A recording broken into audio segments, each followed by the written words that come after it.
Robby, what's on your radar?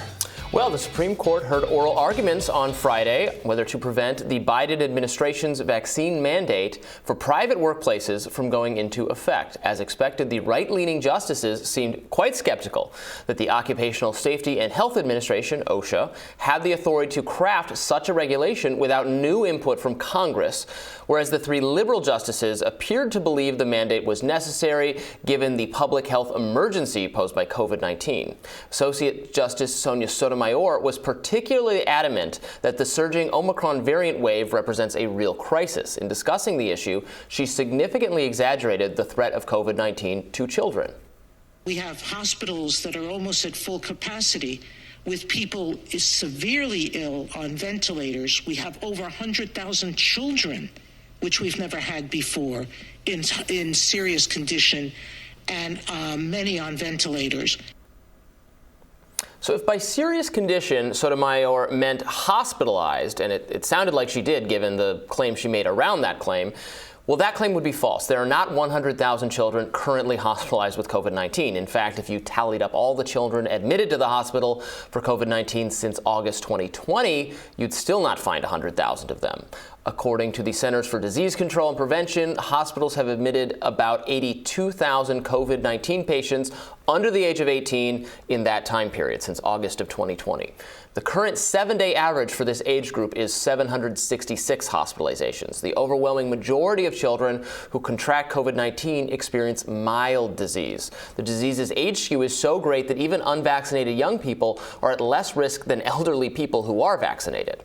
Most kids admitted to the hospital for COVID-19 have underlying health conditions, particularly obesity and severe obesity.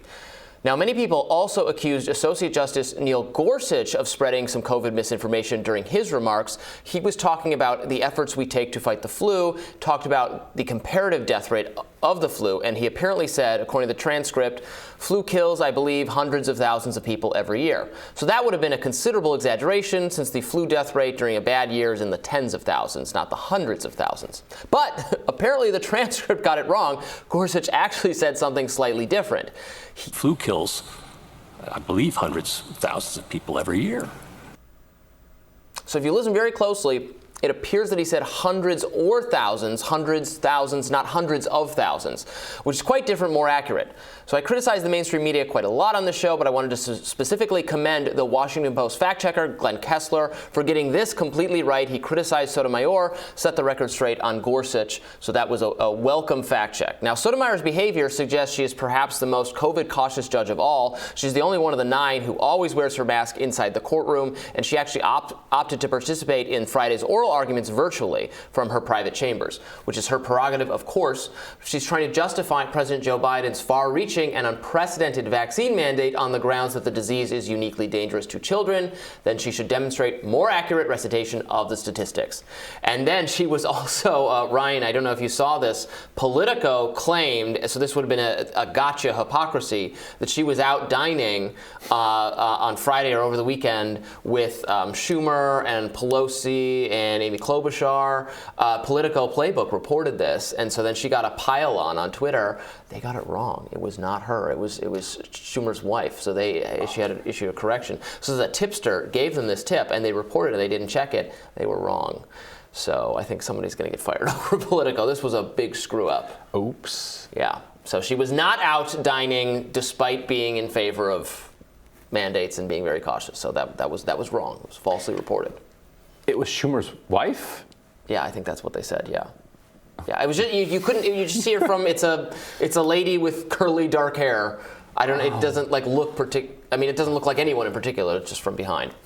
But so yeah, you gotta, I mean, this Politico, for people who don't have to suffer through Washington tip sheets, Playbook has for years been doing this spotted. It's like right.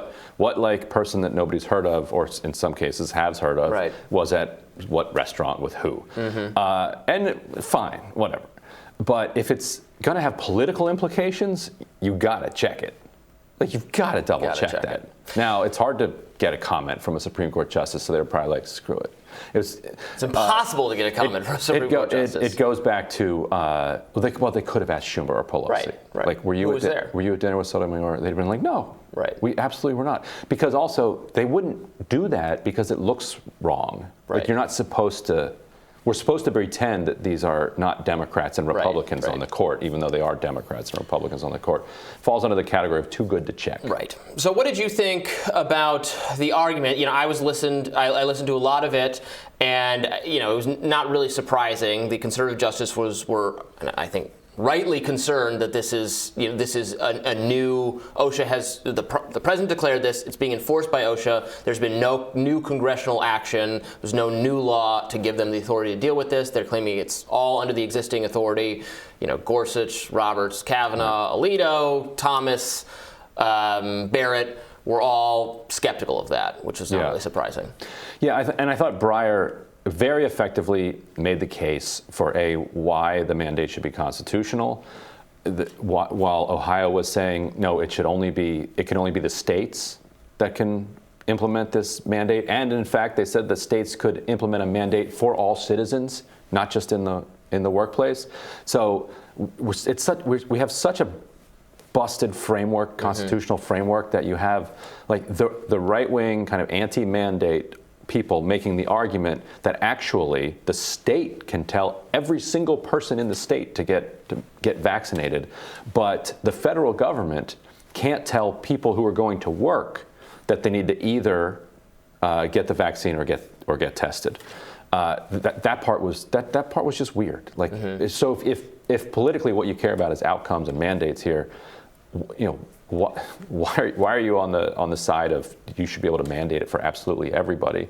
The only answer I can come up with is that's disingenuous, and they don't actually believe that because Ohio has no plans on doing that. Right. I mean, you can care about procedure and federalism. You could think, I'm not in favor of any sort of mandate, but I especially don't think the president can simply declare one for private sector workers without any congressional action. It would be more appropriate for a state authority to do that because there's more power given to states under our system. I would still not want them to do that. But a state legislature enacting this kind of thing would, I think you would have an easier time arguing is legal or permitted under our constitutional framework. OSHA just doing it without any new direction from Congress, which is what they're saying. Like the law they're trying to say gives them the authority to do this is 50 years old. It's closer in proximity to the Spanish flu than it is to today's. Right. So it's and I also wanted to bring up CDC Director Rochelle Walensky. So she also responded to this Sotomayor claim during this clip with Fox News. Let's watch that. Can find from Friday suggests there are fewer than 3,500 current pediatric hospitalizations from COVID-19. Is that true? Yeah, but here's what I can tell you about our pediatric hospitalizations now. First of all, the vast majority of children who are in the hospital are unvaccinated. And for those children who are not eligible for vaccination, we do know that they are most likely to get sick with COVID if their family members aren't vaccinated. So the most important thing we can do for those children to keep them out of the hospital is to vaccinate them and to vaccinate their family members around them. Understood. But the number's not 100,000. It's roughly 3,500. In hospitals now. Yes. You can find from Friday. Yeah, and I'm seeing this is on Twitter. This is a Harvard health professor, Joseph Allen, says the hospitalization rate for vaccinated school-age children in New York has been 2 per million. Right. So the vaccines are helpful to, right. I've talked about this in a previous radar. Obviously, children are much safer from the disease, much safer. But if you have a child who has a health issue, an underlying condition, particularly obesity, is unhealthy, they could end up in the hospital, especially if they're unvaccinated. If they're vaccinated, it's providing you really robust protection, which is important to note. Right, and the other thing the arguments focused on was spread, and it felt like a YouTube or a Twitter argument again, like just arguing about the spread, and this unwillingness to take a step back and say, okay, if you're less likely to get infected, and the numbers are you're about 4 or 5 times less likely to get infected, to get a case of COVID, if you're vaccinated rather than unvaccinated, then if you don't have COVID, you cannot spread COVID. Therefore, the vaccination does actually slow the spread. It obviously doesn't stop it. Right. And it stops it less with Omicron than it does with Delta. It slows it, but it's slowing it less. Right. And as she said, an unvaccinated child in a household is most likely to get it from an unvaccinated parent who's in the household. Why did the parent pass it to them?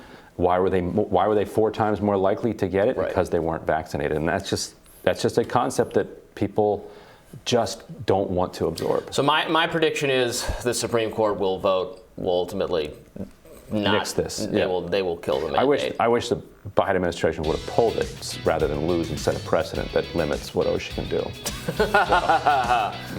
All right. Well, I'm looking forward to what's on your radar coming up next.